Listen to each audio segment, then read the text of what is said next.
हाँ स्टूडेंट्स, मैं आपको एक्सरसाइज 2.1 का पहला क्वेश्चन समझा रहा हूँ। कईयों के बुक के अंदर ये एक्सरसाइज 1.1 है। ठीक है, क्वेश्चन हो सकता है थोड़ा बहुत डिफरेंट हो, लेकिन सभी का जो कॉन्सेप्ट होता है वो सेम होता है। कॉन्सेप्ट में कोई चेंजेस नहीं आता। ठीक है, अब क्वेश्चन क्या है?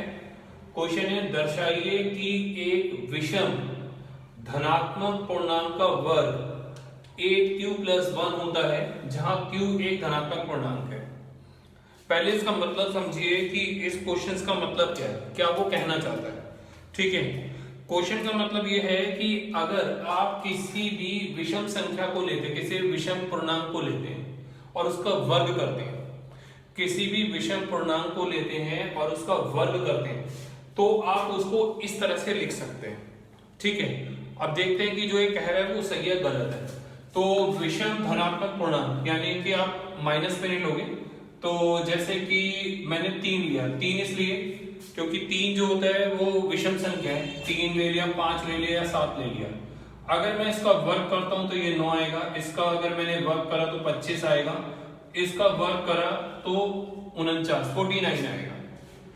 अब उसने कहा है कि भैया आप कुछ भी करिए, लेकिन जो वर्ग होगा उसको इस ढंग से लिखना है। ठीक है, 8q+1 इसको करके देखता हूं कि क्या ये 8q+1 इस रूप में लिखा जा सकता है, नहीं लिखा जा सकता 9 को। तो ये 8 वैसे आ गया, q की जगह मैंने 1 मान लिया। ठीक है, ये 1, ये मत सोचेगा कि ये वाला 1 मान है, ऐसा नहीं होता है। ठीक है, तो अगर मैं इसको सॉल्व करूंगा तो मेरा आंसर 9 आ जाएगा। ये 25 है, तो 25 जो है उसको मैं यूं लिख सकता हूं, ये 25 आ जाएगा मेरा। 49 है। ठीक है, तो 49 का अगर मैं करूंगा तो ये किस पे जाएगा, 6 पे। ठीक है, तो यानी कि जितनी भी संख्याएं जो विषम संख्याएं हैं, अगर मैं उनका वर्ग कर रहा हूं तो उसको इस रूप में लिखा जा सकता है। ये वो क्वेश्चंस में कह रहा है, ये हमें दर्शाना है। ठीक है, ये हमें दर्शाना है। बस आप चेक करेंगे क्यू जो है वो हर बार चेंज हो रहा है, क्यू जो है वो हर बार चेंज हो रहा है। और जब आप क्वेश्चन सॉल्व करेंगे उसमें भी ऐसे होगा, क्यू हर बार चेंज होगा। क्यू इधर कभी एक, इधर क्यू 1 है, इधर 3 है, इधर 6 है। ठीक है, तो यानी कि क्यू जो है उसमें उसका जो मान होता है उसमें अंतर आ सकता है, लेकिन बाकी संख्याएं वैसे की वैसी रहेंगी। ठीक है, तो अब क्वेश्चन कैसे करना है उसको ध्यान से समझिए। ये जितने भी क्वेश्चंस हैं उनको हम जिस मेथड से सॉल्व करते हैं वो यूक्लिड विभाजन प्रमेय का ही है। विभाजन प्रमेय का। ठीक है, ये आपने पढ़ा था a = bq+r होता है। वैसे जो किताबों के अंदर या जो जाकर जो हम क्वेश्चंस करेंगे वो इसी से करेंगे, लेकिन यहां पे मैं इसको ऐसे ना लिख के, ठीक है, मैं यूं लिख दे रहा हूं। ठीक है, तो मैं इससे जो है क्वेश्चन सॉल्व करूंगा इससे। ठीक है, जो इसका वास्तविक रूप है ये है, लेकिन मैंने यहाँ पे इसको चेंज कर दिया। चेंज क्यों किया? क्योंकि यहाँ पे जो है मुझे आंसर में क्यू चाहिए, आंसर के अंदर क्यू चाहिए। अगर मैं इसको लेके चलूंगा तो आंसर के अंदर जो वो क्यू जो है वो नहीं आ पाएगा। ठीक है, आंसर के अंदर क्यू नहीं आ पाएगा। तो यहाँ लिखेंगे माना m एक विषम धनात्मक पूर्णांक है, विषम धनात्मक पूर्णांक है, तथा b के मान को मैंने 4 मान लिया। अब ये 4 कहां से आ गया? 4। ठीक है, ये 4 कहां से आ गया? तो क्वेश्चन में तो भैया 8 है। चलो अगर 8 भी आप लेते तो क्या समझ आता कि भाई ठीक है, आपने 8 लिए क्योंकि क्वेश्चन में 8 है। लेकिन जो 8 है उसको मैं यूं लिख सकता हूं। ठीक है, यानी इसको यूं लिखा जा सकता है। तो इसमें जो 4 है इसका वर्ग है।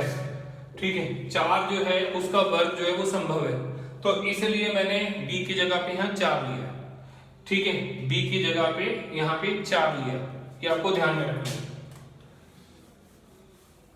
अब यहाँ पे जो r है, r जो होता है वो शेषफल के लिए होता है, तो r के मान को आप 0 रखोगे, 1 रखोगे, 2 रखोगे और 3 रखोगे, यहां तक रखोगे। 3 तक क्यों? क्योंकि आपने b जो है वो 4 माने, तो उससे एक कम जो वैल्यू वो इसमें रखी जाती है। ठीक है, तो r की जगह पे अगर मैं 0 रखता हूं तो m कितना है, m आपका m वैसे का वैसे आ गया b n नहीं b है आपका 4 n r आपने 0 माना है, यानी इसका मतलब ये हो गया कि आपका यहाँ पे जो आंसर आएगा b इक्वल m बराबर 4n ये आएगा। ठीक है, अब r की जगह पर आपको 1 लिखना है, b की वैल्यू जो है वो 4 है, n वैसे आ गया, r को आपने 1 माना है, फिर m b की जगह पे 4 आ गया, n r को आपने 2 माना है, m ये 4n + 3, तो ये आपकी ये जो है समीकरण 2 हो गया, ये समीकरण 3 हो गया और ये समीकरण 4 हो गया। ठीक है, इसमें से हम लोगों के पास पहला जो समीकरण है और जो तीसरा समीकरण है वो संभव नहीं है, क्योंकि वो विषम संख्या के रूप में नहीं आ सकता। अगर आप इसको सॉल्व भी करके देखेंगे तो आपको खुद पता लग जाएगा। जैसे 4n है, m = 4n है, अब n की जगह पे कोई भी धनात्मक संख्या ले लीजिए, जो भी आपका दिल करे, कुछ भी। ठीक है, जैसे आपने 1 लिया तो ये 4 आएगा। ठीक है, या फिर आपने इसकी जगह पे 2 लिया तो 8 आएगा। ठीक है, या आपने इसकी जगह पे 3 लिया तो 12 आएगा। तो 4 8 12 ये तो सम संख्याएं आ रही है, ये सम संख्याएं आ रही है, यानी ये वाला तो संभव नहीं है। ठीक है, और ये जो तीसरा वाला है, तीसरा वाला आपका ये है, तीसरा वाला जो है वो ये आपका। ठीक है, अब n की जगह पे जो भी आपका दिल करे, n की जगह पे आपने जैसे 1 लिख लिया, इसको आप करोगे तो आपका आंसर 6 आ जाएगा। ठीक है, आपने 2 लिख लिया तो आपका आंसर 10 आ जाएगा, आपने 3 लिख लिया तो आपका आंसर 14 आ जाएगा। तो ये भी सारे के सारी सम संख्याएं आ रही है, जबकि हमारा जो क्वेश्चन है वो विषम संख्याओं पे है, यानी पहला और तीसरा ये तो संभव नहीं है। अब बचा दूसरा और चौथा, तो उसके हिसाब से ही हम जो है क्वेश्चन को सॉल्व करेंगे। ठीक है, तो जो हमारा समीकरण 2 है, समीकरण 2 के हमारा ये m बराबर 4n + 1। ठीक है, अब वर्ग करके देखते हैं इसका, इसका वर्ग करा और इसका भी वर्ग करा मैंने। ठीक है, दोनों का मैंने वर्ग कर लिया, ये वैसे आ गया। इसमें फार्मूला लगेगा a + b² का, इसका फार्मूला a² + 2ab + b², ये इसका फार्मूला है। तो यानी 4n का स्क्वायर आ गया प्लस 2ab, 2a का मतलब पहली संख्या होता है, b का मतलब दूसरी संख्या होता है, b² मतलब दूसरी संख्या ये है। तो ये क्या हो गया, m² हो गया, ये 16n² हो गया, इन तीनों को करा, ये 8n आ गया और ये 1 आ गया।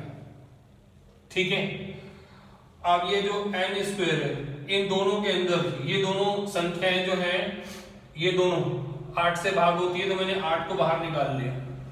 ठीक है, ये बच गया इधर 2n और इधर बच गया n + 1, ये 8 वैसे आ गया। इस पूरे को मैंने q मान लिया, ये +1। तो पहली जो बात थी वो तो मेरी जो है वो सिद्ध हो गई, जिसमें बोला था विषम धनात्मक पूर्णांक का वर्ग 8q + 1 होता है। तो वो आपका आ गया कि अगर आप वर्ग कर रहे हो तो वो 8q + 1 आ रहा है। ठीक है, ये समीकरण 2 से आया।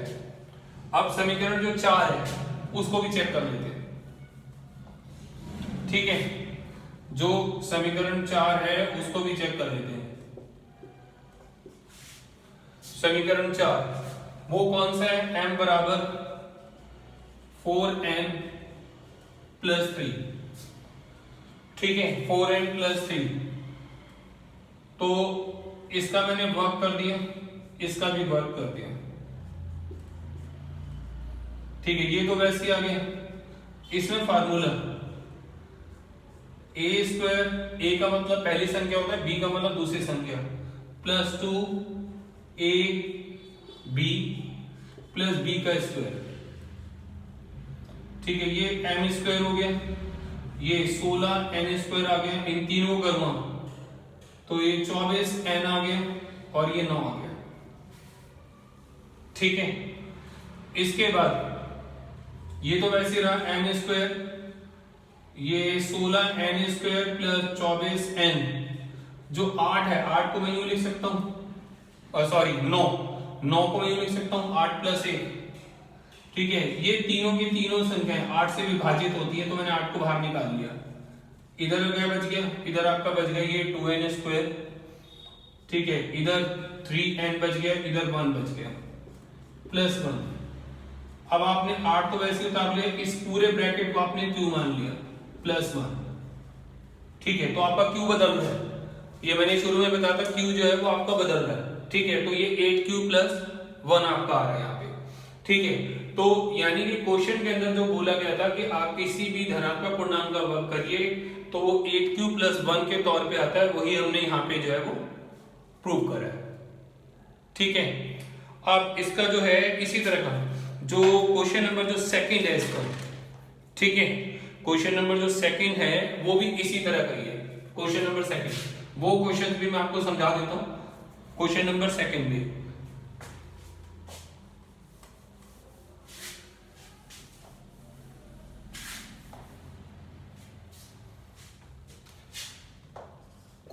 सेकंड में लिखा है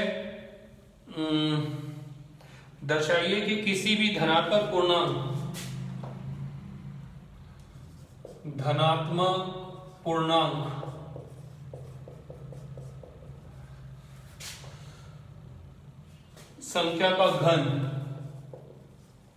संख्या का घन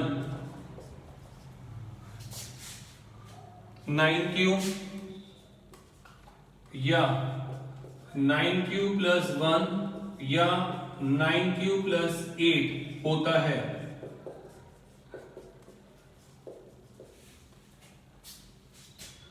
ठीक है, के रूप में होता है, के रूप में होता है। ठीक है, अब ये क्या कहना चाहता है, ये कहना चाहता है कि जी आप कोई भी किसी भी संख्या का घन करिए, किसी भी संख्या का घन करिए, ठीक है, वो या तो ऐसे आएगा या ऐसे आएगा या ऐसे आएगा। ठीक है, चेक कर लेते हैं, ठीक है, कि वो जो कह रहा है वो सही है या गलत है। ठीक है, इसको मिटा दो।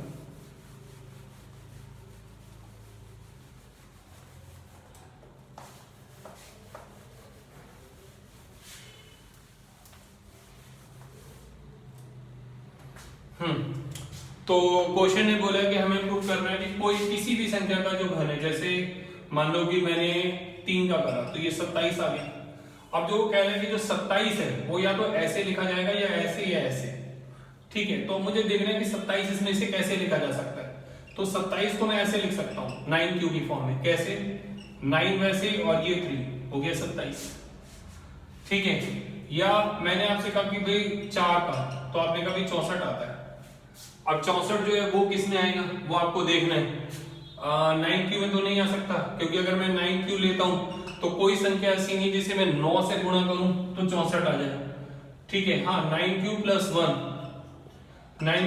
1 ये पॉसिबल है। अगर मैं q की जगह पे 1 लिख लूं तो ये 64 पूरा हो जाएगा। ठीक है, तो ये इसने क्वेश्चंस में समझाने की कोशिश करी है कि आप किसी भी संख्या का लीजिए, ये भी ऐसी होगा 9q प्लस 8, इसको भी जो है आपको ऐसे ही करना है। ठीक है, कि आपको जो समझना है वो ऐसे ही जो है उसको करके सॉल्व करना है। तो यहाँ पे वैसे करेंगे जैसे हमने पिछले क्वेश्चन में करा था।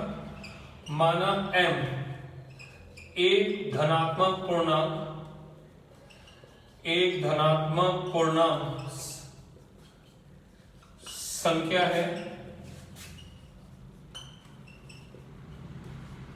तथा b, जो b का मान होगा यहाँ पे वो मैं 9 न लेके यहाँ पे 3 ले लूंगा। ठीक है, 9 के मैं गुणनखंड करूंगा तो 3 गुणा 3 आ जाएंगे। अब इसमें घन नहीं बनता, जैसे पिछले क्वेश्चन में वर्ग बन रहा था, इसमें घन नहीं बन पाएगा। यहाँ पे सिर्फ इसलिए किया गया ताकि संख्या को छोटा किया जा सके। आप 9 से भी कर सकते हैं, लेकिन 9 से जो क्वेश्चन है वो फिर आपका काफी बड़ा हो जाएगा। ठीक है, 9 से जो क्वेश्चन है वो बहुत बड़ा हो जाएगा। 3 से जो क्वेश्चन है वो आपका आसान हो जाएगा। ठीक है, तो यूक्लिड विभाजन जो प्रमेय, यूक्लिड विभाजन प्रमेय वो क्या है, वो आपने पढ़ी थी कि a equal to B Q plus R है, बी क्यू प्लस आर, ठीक है, ये है आपकी। लेकिन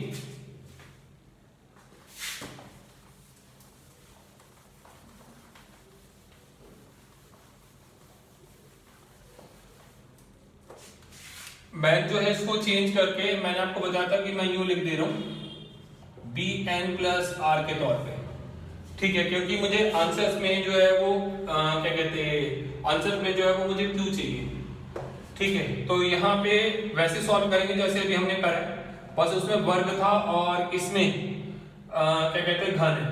आर की वैल्यू 0, 1 और 2 ये लेनी है, क्योंकि यहाँ पे 3 है तो मेरा यहाँ पे 2 तक चलेगा, ठीक है। m बराबर b मैंने क्या माना, b को मैंने 3 माना, 3n, r को क्या माना, 0 माना, यानी कि m कितना आ गया आपका, m आ गया आपका 3n, ठीक है। m ये 3n प्लस 1, m बराबर 3n प्लस 2, ठीक है।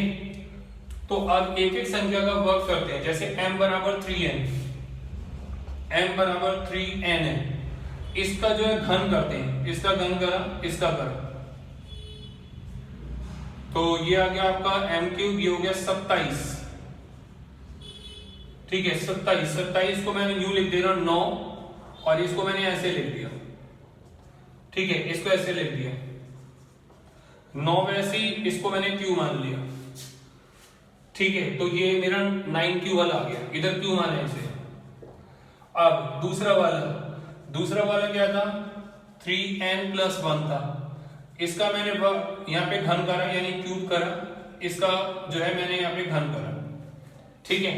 अब इसका जो फार्मूला है वो लिख लिया मैंने। इसका फार्मूला ये है, जिसको हम इधर 3 को क्यूब बोलते हैं, a cube b cube, a का मतलब पहली संख्या, b का मतलब दूसरी संख्या, plus 3a square b plus 3ab square, ये इसका फार्मूला, ठीक है।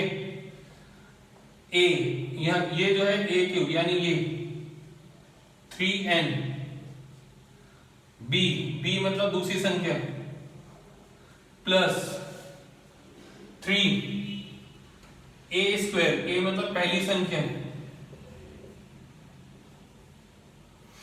b मतलब दूसरी संख्या, प्लस 3, ये आ गया a पहली संख्या, b दूसरी संख्या। इसको अगर मैं सॉल्व करूंगा तो ये आएगा 27n क्यूब, ये 1, ये वाला 3 वैसे, इसको करूंगा ये 9 आएगा और ये 1 आएगा, ठीक है। ये वाला जो है ये 3 वैसी आएगा, ये 3n ऐसी आएगा, इसका स्क्वायर करूंगा 1 ही आएगा, ये आपका आ गया 27n क्यूब, ये 1 आ गया। इन तीनों को 1 2 3 तीनों संख्या को गुणा करेंगे, ये आएगा 27n स्क्वायर, इन तीनों को करेंगे तो आपका आंसर आएगा 9n, ठीक है। इसको अब मैं यूं लिख दे रहा हूं 27n cube plus 27n square, फिर 9n और लास्ट में प्लस 1। अब ये जो तीनों संख्याएं हैं, ये तीनों की तीनों 9 से भाग होती हैं, ठीक है। तो इधर बच गया ये, इधर बच गया ये और इधर बच गया ये, प्लस 1, ये 9 आ गया, इस पूरे को मैंने क्यू मान लिया, प्लस 1, ठीक है। तो ये 9q प्लस 1 वो आपका आंसर आ गया, 9q प्लस 1, ठीक है। अब जो इसका थर्ड पार्ट है 9q प्लस 8, उसको सॉल्व कर लेते हैं।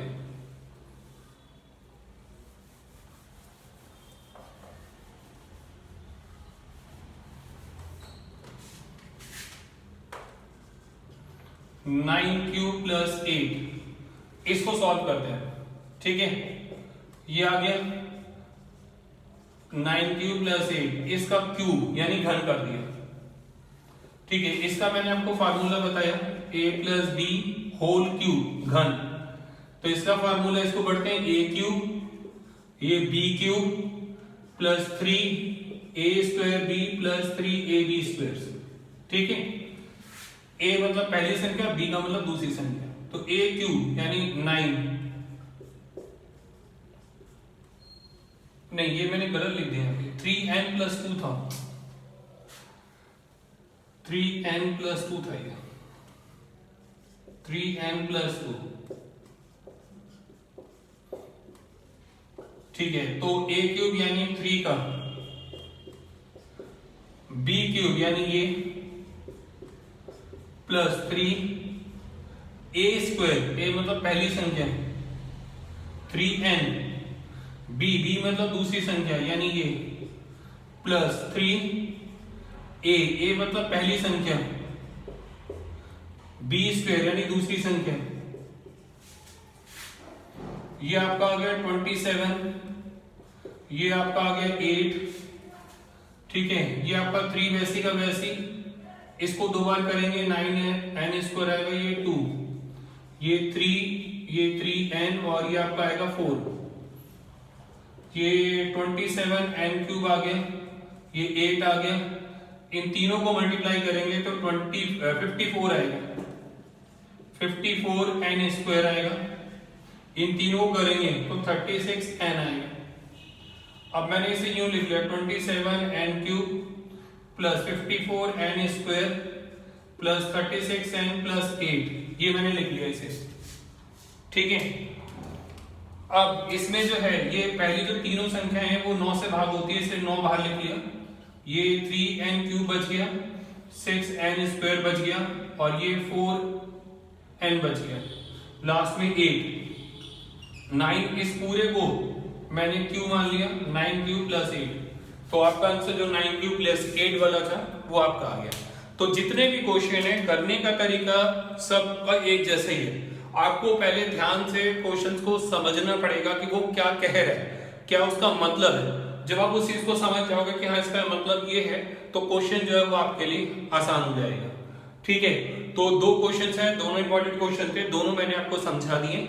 अगर आपको क्वेश्चन नहीं समझ आया या समझ जैसा भी आया तो आप जो है कमेंट बॉक्स में जो है जरूर लिखिएगा कि आपको जो है ये इस वीडियो में से कुछ समझ आ रहा है या नहीं आ रहा, या अगर कोई परेशानी हो रही है तो किस तरह की परेशानी है, ठीक है। या अगर आप कोई सजेशन देना चाहते हैं तो भी मेरे को कमेंट बॉक्स में जरूर लिखिएगा, ठीक है।